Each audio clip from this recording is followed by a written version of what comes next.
on Diamond 88.7 FM Ilorin. Shining Supreme.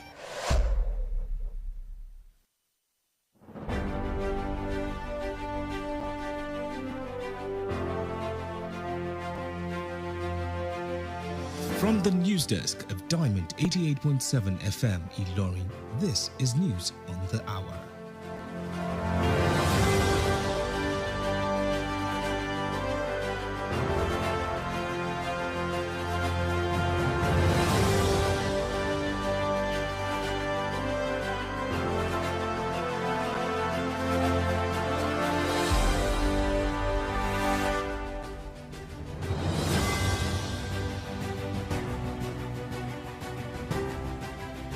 In the headlines, U.S. lawmakers to meet today on escalating violence in Nigeria. Defense Minister Mohammed Badaru resigns. Koro community traders attacked, 2 women abducted. Delegates arrive as PDP sets for Guba primary in Osun. On the foreign scene, Australia vows not to bow to tech giants over proposed social media ban for minors. In sports news, NFF to release AFCON provisional list December 3rd as CAF deadline looms.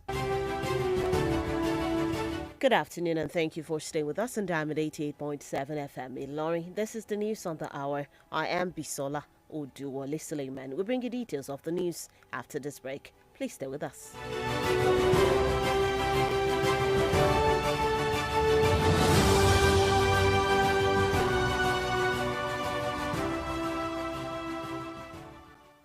See, wait, he's from our tribe and we have the same religion, so we have to protect our own.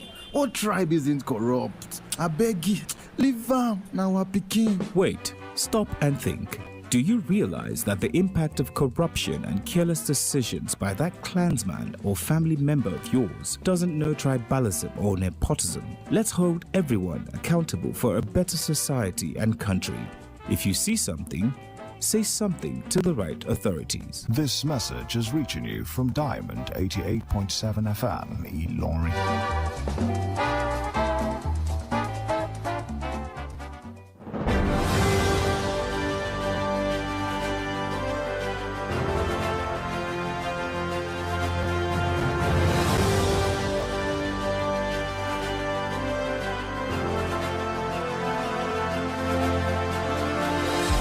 Welcome back from that short break. Please note that you can listen to us via our website www.diamondfm.net or watch us live on Facebook at Diamond 87 FM and YouTube Diamond FM in Lorry. Now the news in detail. The United States House Appropriations Committee is set to host a joint congressional briefing on Tuesday to examine the alleged persecution of Christians in Nigeria. U.S. Congressman Riley Moore shared a notice on X confirming that House Appropriations Committee Vice Chair and National Security Subcommittee Chair Mario Diaz-Balart will lead the session. It will be joined by colleagues from the Appropriations Committee as well as members of the Foreign Affairs and Financial Services Committees. The briefing will also feature input from representatives of the U.S. Commission on International Religious Freedom and other subject matter experts.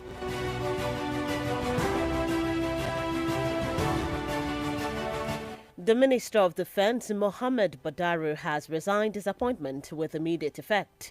The Special Advisor to the President on Information and Strategy, Bayo Ononuga, confirmed this on Monday through a letter dated December 1 and addressed to President Tinubu. The presidential spokesman said Abubakar resigned on health grounds. Sources, however, disclosed that President Tinubu will likely inform the Senate of Badaru's successor within the week. His resignation comes amid President Tinubu's declaration of a national security emergency, with plans to elaborate on its scope in due course.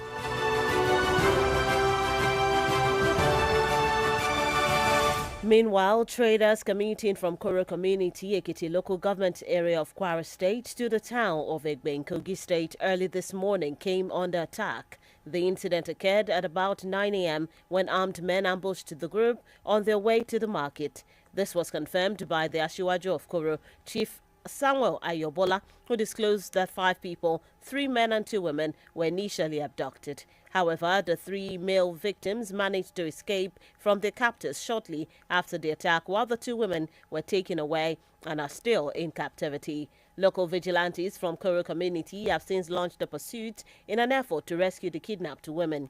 Meanwhile, the local government chairman and police have been informed that security efforts are currently underway to track down the attackers and ensure the safe return of the victims.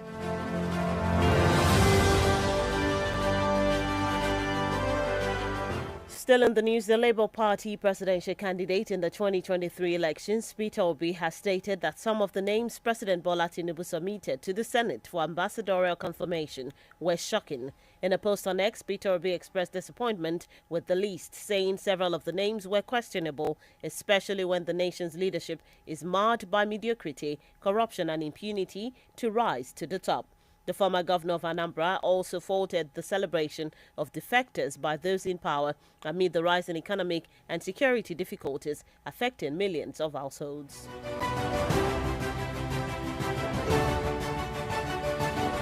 The Nigerian Upstream Petroleum Regulatory Commission (NUPRC) has stated that it remitted 8.79 trillion naira to the Federation account between January and October this year, according to a briefing note by the Commission after its November Federation Account Allocation Committee meeting.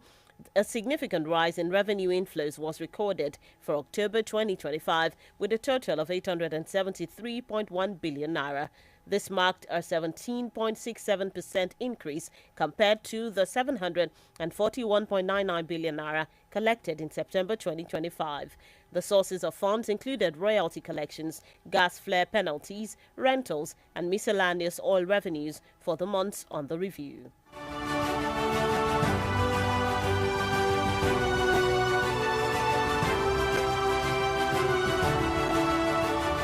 And lastly, on the local scene in Osun State, members of the PDP, People's Democratic Party in Osun, arrived at the venue of its governorship primary election in Osogbo for the party's primary amidst tight security to forestall any violence. Recall that the state PDP chairman, Sunday Bisi, had on Monday announced that the primary election would no longer be held due to the crisis that rocked the national leadership of the party. His claim was, however, countered by the national organizing secretary of the party, Theophilus Shan, insisting that the primary would hold as scheduled. As of this morning, the hall was filled to the brim with delegates, while the party electoral committee led by Humphrey Abba was also at the venue. Officials of the Independent National Electoral Commission (INEC) were also at the venue to monitor the exercise. And that's it on the local scene. The news on the hour is reaching you from Diamond 88.7 FM. Ilorin, we take a short break. When we return, Australia vows not to bow to tech giants over proposed social media ban for minors. We'll bring you that story in foreign news and some others in the world of sports. Please stay with us.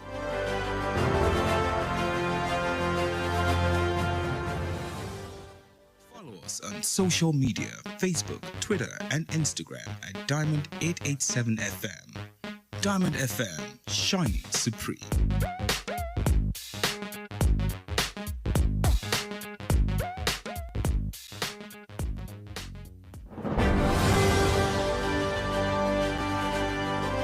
Welcome back from that break. If you're just tuned in and joining us, this is the news on the hour reaching you from Diamond 88.7 FM in Lorry. Before that break, we brought you local stories. Now we move on to the foreign scene.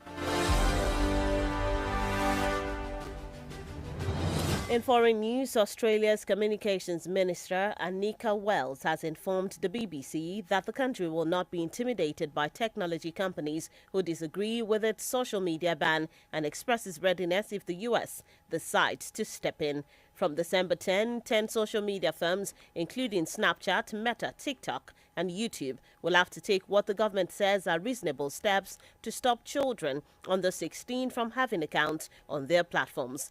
Companies, including Meta, have refuted the ban, saying it is not the answer. They, however, agreed that more is needed to keep young people safe online.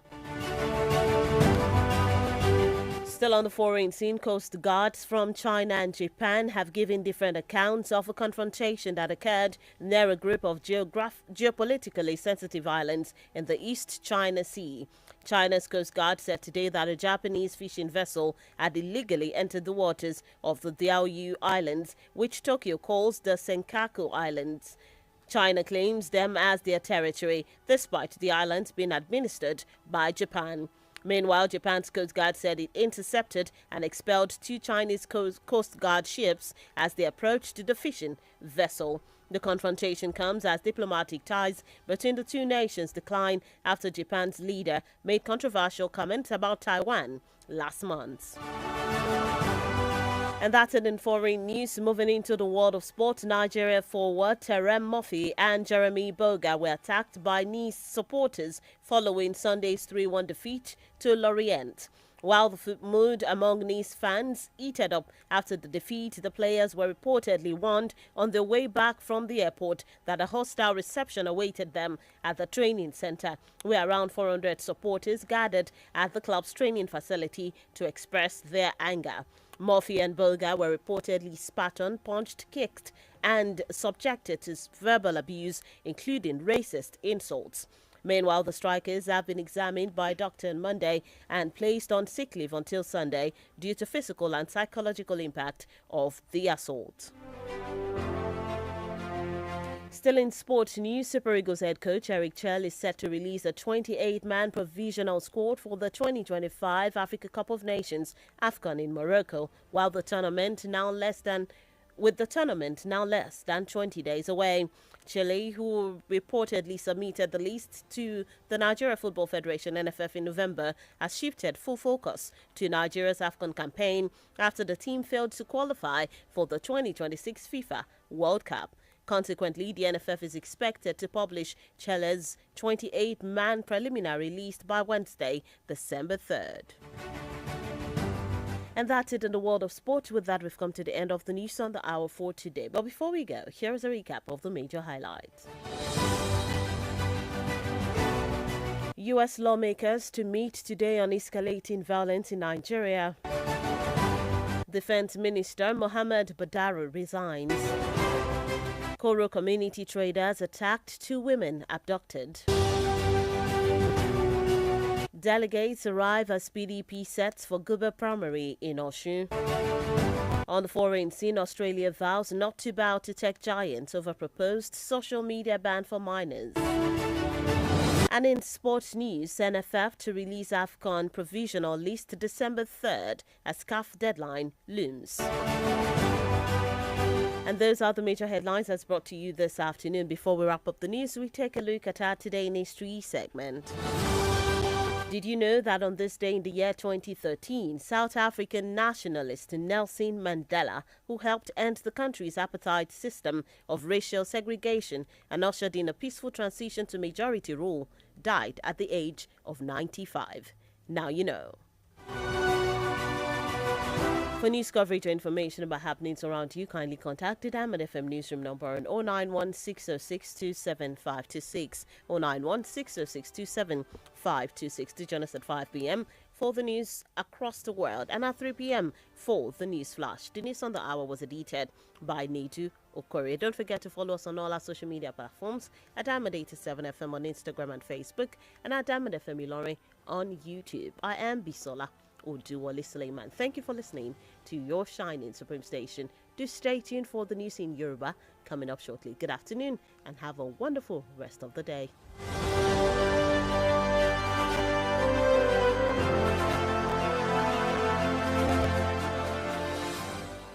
Keep listening to the music, to the sound, to the Diamond FM.